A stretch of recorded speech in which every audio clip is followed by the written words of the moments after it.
Okey, untuk 16 hari bulan, 17 hari bulan lah hari ni kan, 17 hari bulan. Okey, pertama macam biasa, step pertama tengok trend dahulu. Okey, kita tengok trend. Trend dia ada, kalau kita tengok secara kasar memanglah kita akan kata satu trend sell, trend buy dan trend sell kan.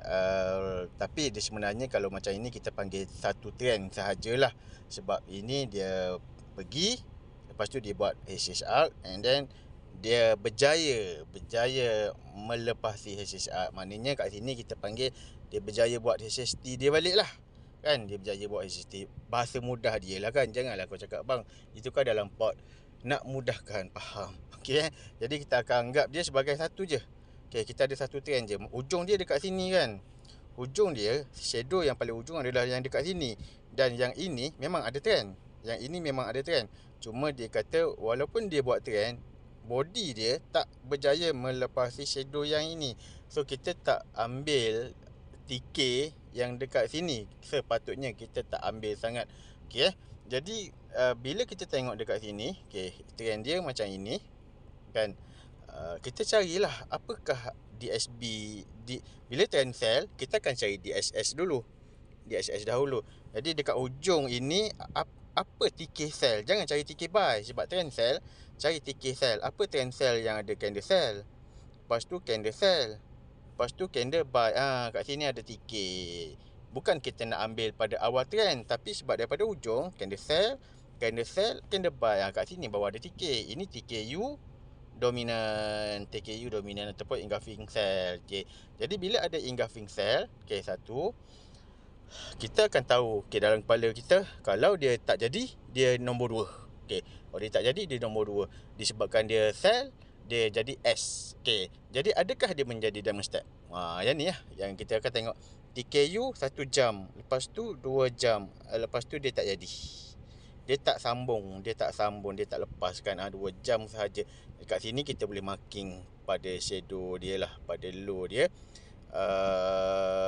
Marking pada shadow, dan ini adalah DSS 2. Ingat macam tadi lah, disebabkan dia daripada TKU, so dia adalah nombor 2. Dan disebabkan dia adalah sell, jadi dia adalah S. Jadi kita gabung, jadi diamond step sell 2, DSS 2. Okay, boleh nampak?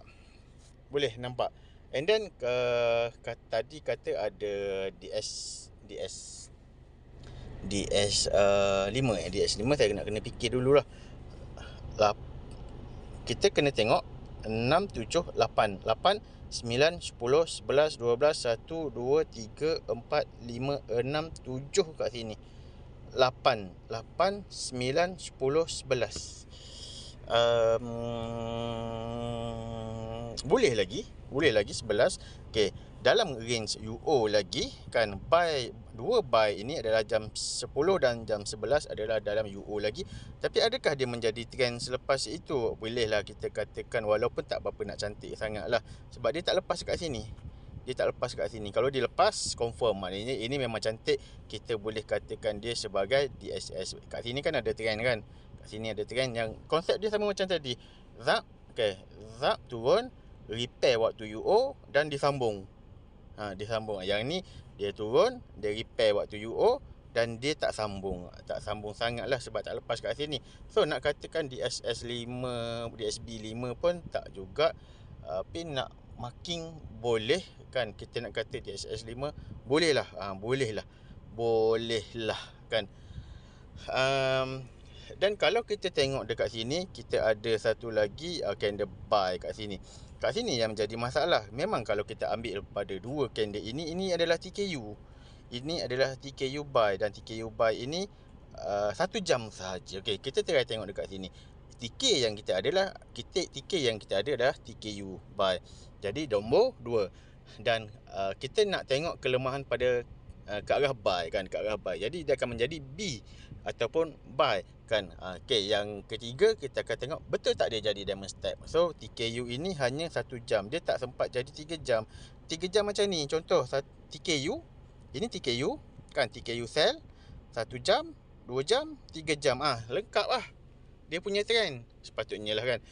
Lengkap lah. Jadi ini bukan diamond step, sebab dia lengkap 1 jam, 2 jam, 3 jam. Okey, 3 jam tak tak menjadi masalah pada trend itu. Trend itu tak lemah kan. Cuma kalau kita nak tengok balik, benda lain lah pula bila jadi trend. Okay, aku malas nak mengarut. Sebab video sekarang ni saya nak buat pendek-pendek je. Okay, jadi 1 jam. Jadi 1 jam TKU dia menjadi DSB kan, diamond step by 2, DSB 2. So kita boleh marking lah pada body. Abang tadi kenapa tanda pada shadow, yang ni tanda pada body? Sebabnya market ni bila dia turun balik, dia sentuh dekat sini. Dan biasanya kalau macam ni lah keadaan dia, kita akan tanda pada shadow. Dan kalau yang ini tanda pada body, sebab dia tak datang balik. Itu kemudian lah kan, korang nak tanda dekat sini ataupun dekat sini, itu kemudian. Kenal dulu. Okay, kita tengok contoh pada pair EU. Okay, tengok contoh pada pair EU. Okay, kita tengok dekat sini, trend ada satu je kan. Okay, trend kat sini satu. Saya tak nak cerita pasal HSGLT ni. Saya tak nak cerita pasal yang ni, HSGLT yang tak berjaya sangat buat trend ni kan. Saya tak nak cerita yang tu kemudian. Okay, kat sini kita ada trend. Okay, trend. Bila kita tengok daripada bawah, trend sell daripada bawah, ini last candle dia sell. Lepas tu TK apa yang ada? Oh, TKU. Kat sini kan kita ada TKU. Tapi kalau kita tengok baik betul-betul, kita tengok ada candle sell by sell. Sell by sell. Okay, daripada ujung ini adalah TK dia yang paling dekat. Daripada ujung ini adalah TK yang paling dekat. TK apa? TKU.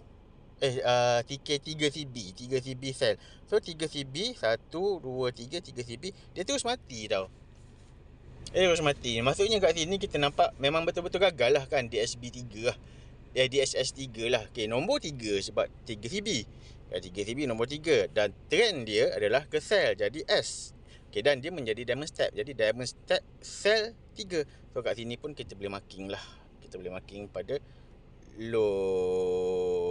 Okay, saya tak nak mencari ada tak DSB 5, ada ke tak ada 5 tu, saya malas sangat nak cari. Korang cari je lah. Okay, and then kemudian dia cuba membuat kenaikan balik. Buy. Ini menjadi trend. 1, 2, 3. Bila 3 candle dia menjadi trend. Sebab trend adalah trend biasa adalah bila wujud 3 candle. Buy dia adalah trend. So kat sini kita boleh tengok jugalah wujud tak candle besar. Sebab kalau dalam trend, kalau wujud trend, kita kena tengok ada tak candle besar kan. Candle yang bersaiz 20 pip bagi pair EU. So jelas dekat sini tak ada. Kat sini pun kita ada kelemahan pada buy. Jadi kita ada kelemahan pada sell di SS3 dan kita ada kelemahan pada buy di SS4 dekat sini. Kalau kita tengok di SS5 ni, saya malah nak tengok ada tak di SB5. Saya malah nak tengok. Okay, so kalau kita nak tanda, kita boleh tanda kan. Macam tu. Daripada sinilah munculnya istilah-istilah AU, zone B, AUO lah, apa benda. Tapi kalau kita tengok baik-baik, ini candle besar, ini candle buy, dan candle buy ini adalah TKN. Ini adalah TKN buy. Jadi bila ada TK ke arah buy, TKN buy kan, dan belum dimatikan lagi, lepas itu kat sini ada DSS3, maksudnya adalah sell lemah dan TK buy ada. Kita bolehlah katakan nak menunggu mencari buy dekat area sini kan. Sini pula, ini hari ni lah kan, ini HJLT, ini hari ni. So macam tu, kita kenal dulu 8D. Kita kenal 8D dulu. Okay, jangan, saya tak menceritakan market nak pergi ke arah buy, market nak pergi ke arah sell. Itu kemudian kita mengenal 8D dahulu. Sekian, terima kasih. Tapi daripada sini sebenarnya kalau kita boleh kenal kan, kita boleh marking. Dan bila kita boleh marking, bolehlah menunggu. Kalau kata tak kenal arah, tapi bang saya nak tunggu kat tempat-tempat dia lah, boleh, tak ada masalah pun kan, tak ada masalah pun.